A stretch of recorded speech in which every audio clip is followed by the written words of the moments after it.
How's it going, everybody? More Tribes Ascend for you today. The game is actually out of the open beta right now, and it's in its full version. However, it is still following the free-to-play model, so you can play it for free. All you have to do is, create an account that's linked to your account in-game. There's no like, adware or anything that downloads onto your computer. It's just the game itself. So, pretty cool, pretty cool. Today we're going to be playing the Doombringer class. Basically, this class is a moving turret. That's about all there is to it. You've got a chain gun. You've got various other measures that sort of make you really good at flag defense, like mines. These force fields that if the enemies travel through them, they take damage. And they take damage which depends on how fast they're moving through them. So if they, fly through really quickly, like a Pathfinder comes in trying to grab your flag, he'll probably kill himself on the way through. And a couple of Doombringers on a flag can mean, almost perfect defense. And obviously the chain gun is really good. Doesn't do a ton of damage, but because it fires pretty fast and actually doesn't have to reload, it's a very effective defensive weapon. It does have a little bit of a warm-up period, but as long as you start warming it up when you see the enemies coming, it tends to work pretty well. Like so.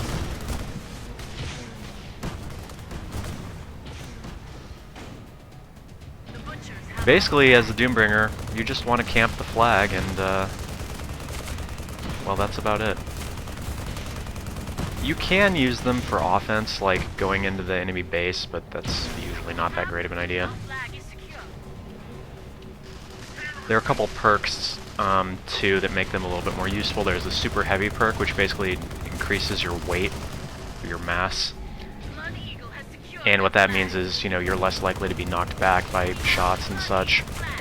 And the final stage of that perk is actually when an enemy crashes into you, they take damage.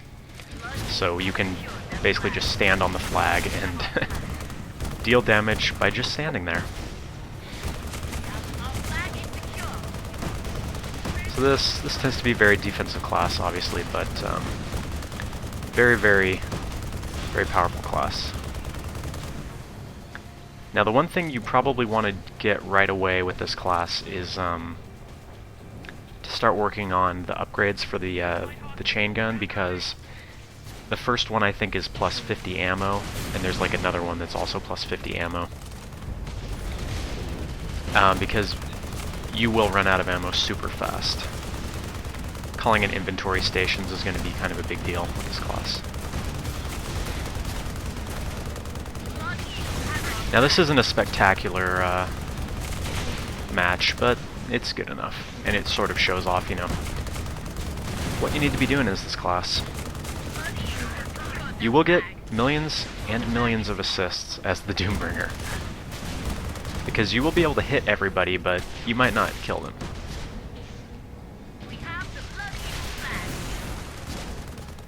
Now, pretty much the class that you fear as a Doombringer is the Juggernaut, who is standing, on the mountains super far away and just bombing your flag, because he's going to be wiping out your mines and your shields and such.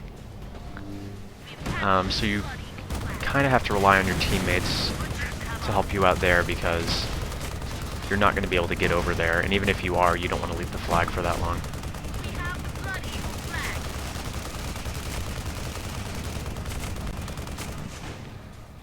If you get into just a firefight with enemies, chances are you're going to win. Again, unless they're really, really proficient with Spin Fuser or something, you're most likely going to come out on top. Maybe with some damage, but few classes can stand up to a Juggernaut and actually live. Now, the Juggernaut's secondary is a launcher. It's basically, it'll lock onto enemy vehicles or lock onto enemies in flight. And it takes a little while to lock on, so it actually doesn't seem particularly useful. But what you want to use it for is when there's like a Pathfinder who's, taken to the sky. If you just throw the thing on him and it says that, he is, it'll tell him a missile is locking onto you, he'll probably go towards the ground, and that'll give your teammates a chance to get him. So it's almost better for intimidation than it is for actual use. And obviously if they have tanks or something, then you're going to be able to take out the tank pretty easily with it. I don't know, I haven't found it to be all that useful, honestly. But you figure if this class had a chain gun and some sort of heavy spin diffuser, that would just be overpowered.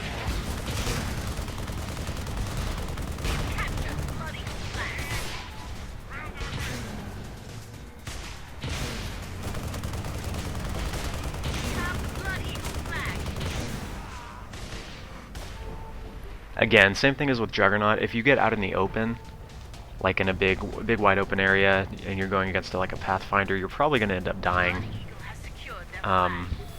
Just because you're not going to be able to dodge. But what I said earlier about, getting in a one-on-one confrontation, if you're in sort of a smaller area, you're most likely going to win.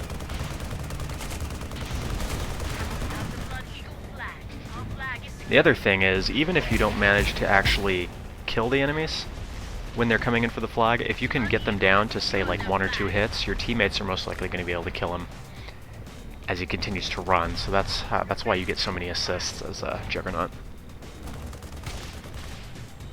Now, I didn't think I would like this class when I first started playing it, but I actually do.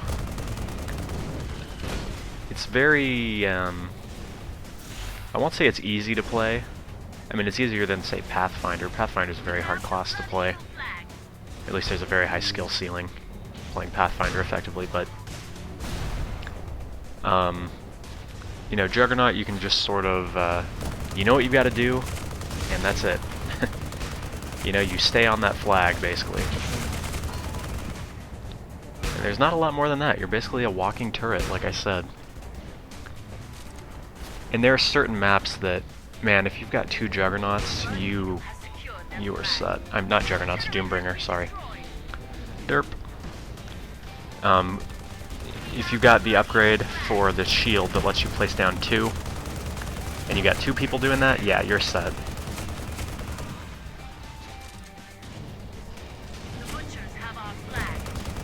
So you'll notice that guy, he got the flag, but he ran through my mines, so he's almost dead now. And my teammates are most likely going to be able to take him out.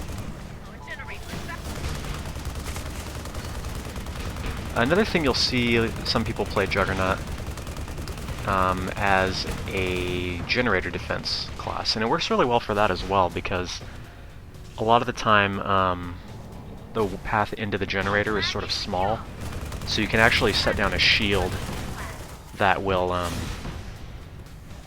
basically, block off the entire path, so they're going to have to destroy your shield before getting in. And that tends to work pretty well against those pesky infiltrators. Kaboom. Nice try.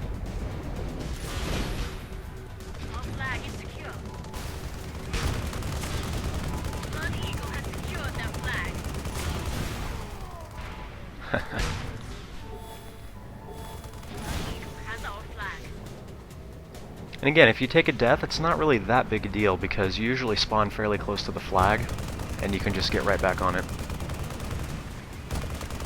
The one thing that I found is you don't really need to be afraid to chase the guy a little bit. If he gets really far away, then just let him go, because you're not going to be able to catch him. But if the guy's right there, and he's just now leaving your base, don't be afraid to go after him, because it's not like they need you on the flag at that point, because it's actually captured.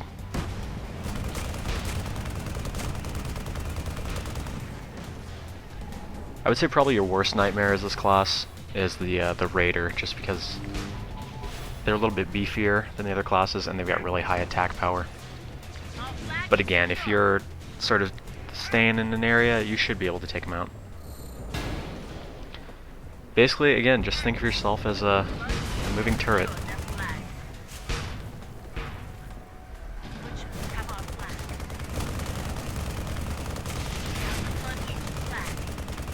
And if the guys run away in a straight line, that's good for you.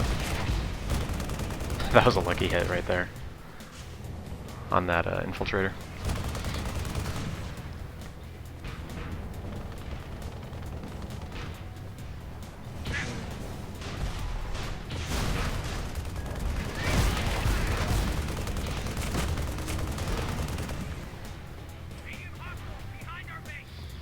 That's pretty much all there is to say about this class. I mean, you're a turret, you defend the flag, you defend the generator. That's about it. It's going to be the end of this match. It's a good shutout, 5-0.